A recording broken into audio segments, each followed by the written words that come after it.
तो बच्चों मेरे लास्ट वीडियो में मैं ये समझा रहा था कि किसी भी ऑब्जेक्ट के मोशन को डिस्क्राइब करना हो तो उसका एक रेफरेंस पॉइंट लेना होता है। फॉर एग्जांपल बच्चों, एक स्कूटर है जो कि एक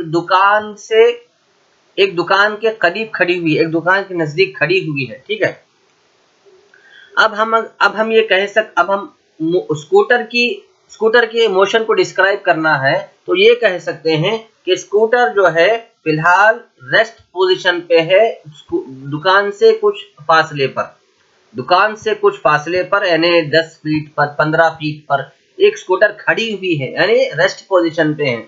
अब जब वो स्कूटर चलने लगेगी तो हम ये कह सकते हैं कि स्कूटर आगे बढ़ी, दुकान से निकल गई, स्कूटर दुकान से निकल गई। इसी तरह आप स्टूडेंट्स हैं, आप स्कूल को आते हैं तो आपका मोशन भी किस तरह से डिस्क्राइब किया जा सकता है कि ये कह सकते हैं कि स्टूडेंट्स जो है घर से निकले, तो घर क्या हुआ, यहाँ पर एक रेफरेंस पॉइंट हुआ जिसका इस्तेमाल करके स्टूडेंट के मूवमेंट को डिस्क्राइब किया जा सकता है। तो मोशन को डिस्क्राइब करने के लिए एक रेफरेंस पॉइंट बहुत जरूरी होता है। फॉर एग्जाम्पल अगर मैं आपको पूछूं तो कि आपका स्कूल कहाँ पर है, ठीक है, मैं कहूँ कि आपका स्कूल कहाँ पर है तो आप कहेंगे वो एक पर्टिकुलर एरिया का नाम देंगे कि उस एरिया में है, ठीक है। और अगर मैं आपको पूछूं कि आपका स्कूल और आपके घर से कितनी दूर है तो आप कहेंगे कि मेरा स्कूल मेरे घर से 2 किलोमीटर दूर है, मेरे घर से, या फिर मेरे घर से 4 किलोमीटर दूर है।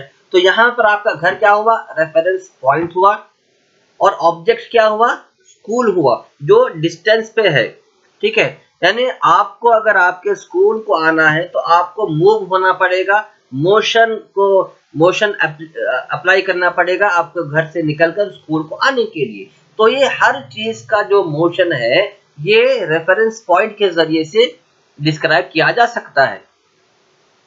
For example railway station, let us assume that school in a village is 2 kilometre north of the railway station. इसी तरह आपके टेक्स्ट बुक में भी यही एग्जांपल है कि आपका स्कूल, ठीक है, आपके गांव के रेलवे स्टेशन से 2 किलोमीटर दूर है। तो यहाँ पर रेलवे स्टेशन क्या हुआ, रेफरेंस पॉइंट हुआ, और स्कूल क्या हुआ, ऑब्जेक्ट हुआ। Okay, we could have also chosen other references point according to our convenience. Therefore, to describe the position of an object, we need to specify a reference point called the origin. Object का position describe करने के लिए के वो object का position का मतलब ये है कि ऑब्जेक्ट या रेस्ट पोजीशन में है या मूव हो रहा है, यानी ऑब्जेक्ट या खड़ा हुआ है या आगे बढ़ रहा है, इसे डिस्क्राइब करने के लिए एक रेफरेंस पॉइंट की बहुत जरूरत होती है। ओके, नाउ नेक्स्ट टॉपिक है motion along a straight line. बच्चों, जो भी चीज आगे बढ़ रही है, हिल रही है, मूव हो रही है, उसके बहुत से पॉसिबिलिटीज है। या तो वो सीधी लाइन में, स्ट्रेट लाइन में मूव होगी। फॉर एग्जांपल आपकी आप व्हीकल किस तरह चलाएंगे, सीधा चलाएंगे, स्ट्रेट चलाएंगे। आप सर्कुलर तो नहीं चलाएंगे, राउंड तो नहीं चलाएंगे। दूसरा मोशन है सर्कुलर मोशन, जैसे कि फैन है, हमेशा गोल घूम रहा होता है, तो वो कभी सीधा नहीं घूमेगा, वो कभी स्ट्रेट लाइन में मूव नहीं होगा। फॉर एग्जांपल अगर आपकी रोड स्ट्रेट लाइन है तो आपकी बाइक उस रोड पे मूव हो रही, मतलब ये कि आपकी bike straight line motion follow कर रही है। इसी एक स्ट्रेट लाइन है और इसी तरह सर्कुलर मोशन है।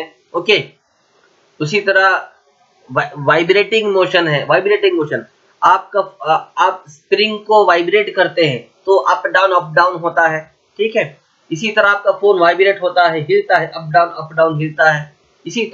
इस तरह से मोशन के बहुत सारे टाइप्स है। सर्कुलर मोशन है, स्ट्रेट मोशन है, यूनि डायरेक्शनल मोशन है, मल्टी डायरेक्शनल मोशन है, और सर्कुलर मोशन है, और यू टाइप मोशन है, और सर्विकल मोशन है, और जिगजैग वे मोशन है। ओके, सो फर्स्ट हम पढ़ेंगे motion along a straight line.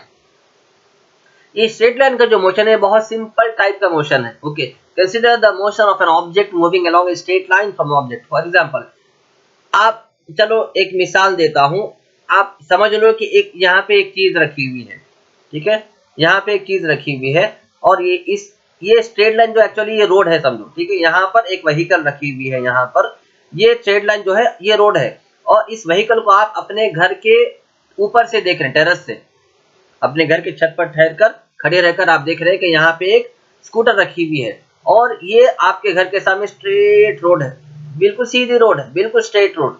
Assume करिए एग्जाम्पल के तौर पर, ओके। सो यहाँ पर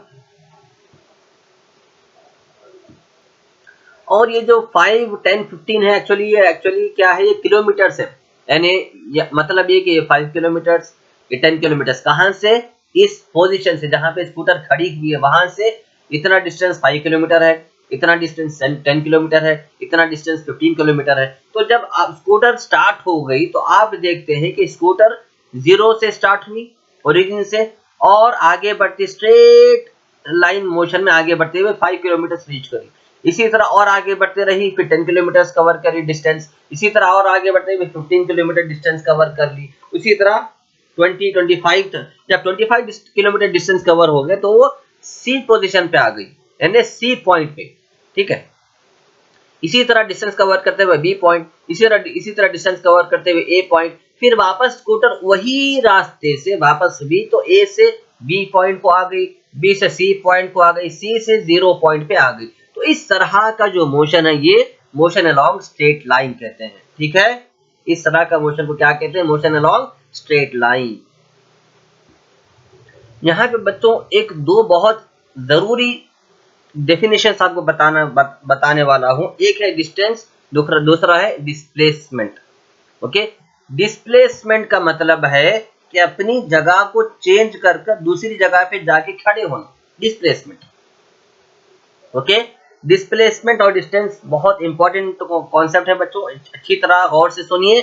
डिस्प्लेसमेंट का मतलब है डिस्प्लेस, डिस यानी वहां से निकलना, कहां से, अपनी प्लेस से, डिस्प्लेस होना, निकलना एक जगह से निकलकर दूसरी जगह जाके खड़े होना, इसे कहते हैं डिस्प्लेसमेंट, ठीक है।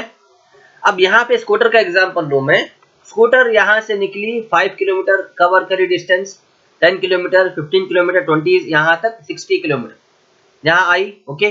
तो यहाँ 0 से लेकर 60 किलोमीटर तक स्कूटर आगे बढ़ी स्ट्रेट लाइन पाथ फॉलो करते हुए। तो स्कूटर ने कितना डिस्टेंस कवर किया, 60 kilometre, okay, 60 kilometre distance cover किया। अब स्कूटर फिर कुछ देर के बाद यहीं से वापस निकली, 55 kilometre, 50 kilometre, 45 kilometre, 40 kilometre, 35 kilometre, यहाँ से फिर स्ट्रेट होते हुए 0 पे आई। तो स्कूटर ने कितना डिस्टेंस कवर किया, स्कूटर ने डिस्टेंस कवर किया, पहले 0 से यहाँ तक ए तक आने के लिए 60 किलोमीटर हुए, फिर ए से वापस 0 को जाने के लिए अगेन 60 किलोमीटर। तो डिस्टेंस कितना कवर हुआ, 60 जाने के लिए 60 प्लस वापस आने के लिए 60, टोटल 120 किलोमीटर डिस्टेंस कवर हुआ, ओके। लेकिन आप देखिए, गौर से देखिए, डिस्प्लेसमेंट यहाँ पे कितना हुआ, जहां से स्कूटर निकली थी वहीं वापस आके खड़ी हो गई। तो मतलब ये हुआ कि डिस्प्लेसमेंट 0 रहा स्कूटर का। क्यों 0 रहा, क्योंकि स्कूटर पहले की जगह पे ही आके खड़ी हो गई, पहले के जगह पे ही आके खड़ी हो गई, तो उसे डिस्प्लेसमेंट 0 कह सकते हैं। तो याद रखिए बच्चों, हर ऑब्जेक्ट के मोशन में, मूवमेंट में डिस्प्लेसमेंट हो सकता है कि 0 हो, लेकिन डिस्टेंस कभी 0 नहीं हो सकता। डिस्प्लेसमेंट 0 हो सकता है। स्कूटर की फाइनल पोजीशन ये है, पहले की पोजीशन यही थी, फाइनल पोजीशन भी ये है। अगर किसी ऑब्जेक्ट की इनिशियल पोजीशन और फाइनल पोजीशन सेम है तो उसका डिस्प्लेसमेंट हमेशा 0 रहेगा, ठीक है।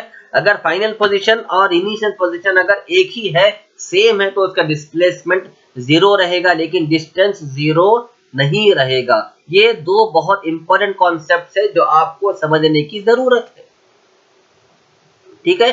फॉर एग्जांपल, आप घर से निकले, सुबह में घर से निकले और वापस घर को आए, तो आपका डिस्प्लेसमेंट 0 हुआ, लेकिन आपका डिस्टेंस 0 नहीं हुआ। आप घर से निकलने के लिए, स्कूल जाने के लिए घर से निकले 5 किलोमीटर, वापस स्कूल से घर को आए 5 किलोमीटर, 5 + 5 10 किलोमीटर। आप डिस्टेंस कवर करे 10 किलोमीटर, लेकिन डिस्टेंस डिस्प्लेसमेंट आपका 0 रहा क्योंकि आप जहां से शुरू करे थे वहीं पे आके रुक गए।